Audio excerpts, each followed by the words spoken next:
வணக்கம். தலைப்புச் செய்திகள் விரிவாக. தமிழகத்தில் சம வேலைக்கு சம ஊதியம் என்ற கோரிக்கையை வலியுறுத்தி இடைநிலை ஆசிரியர்கள் மேற்கொண்டு வரும் போராட்டம் தீவிரமடைந்துள்ளது. இதன் ஒரு பகுதியாக ராமநாதபுரத்தில் இன்று நடைபெற்ற கண்டன ஆர்ப்பாட்டம் குறித்த கூடுதல் தகவல்களை பார்ப்போம். தமிழக அரசு பள்ளிகளில் பணியாற்றும் சுமார் 60,000 இடைநிலை ஆசிரியர்களில் 2006ஆம் ஆண்டிற்கு பின் பணியில் சேர்ந்தவர்களுக்கு ஊதிய விகிதத்தில் மாறுபாடு இருப்பதாக கூறப்படுகிறது. இந்த ஊதிய முரண்பாட்டை களைந்து சம வேலைக்கு சம ஊதியம் வழங்க வேண்டும் என்பதே இவர்களின் பிரதான கோரிக்கையாக உள்ளது.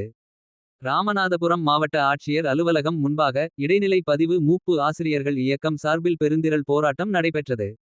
மாவட்ட பொருளாளர் தினேஷ்குமார் தலைமையில் நடைபெற்ற இந்த போராட்டத்தில் 100க்கும் மேற்பட்ட ஆசிரியர்கள் கலந்து கொண்டு முழக்கங்களை எழுப்பினர்.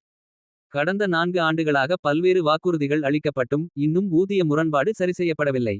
எங்களது நியாயமான கோரிக்கைகள் நிறைவேறும் வரை இந்த போராட்டம் ஓயாது என போராட்டக் களத்தில் இருந்த ஆசிரியர்கள் ஆவேசத்துடன் தெரிவித்தனர். உரிய ஊதியம் கொடு. ஊதிய உயர்வு வேண்டாம். உரிய ஊதியம் கொடு. ஊதிய முரண்பாட்டை நீக்கு. ஏற்றத்தாழ்வை போக்கு. ஊதிய முரண்பாட்டை நீக்கு. ஏற்றத்தாழ்வை போக்கு. கலைந்திடு. ஊதிய முரண்பாட்டை கலைந்திடு.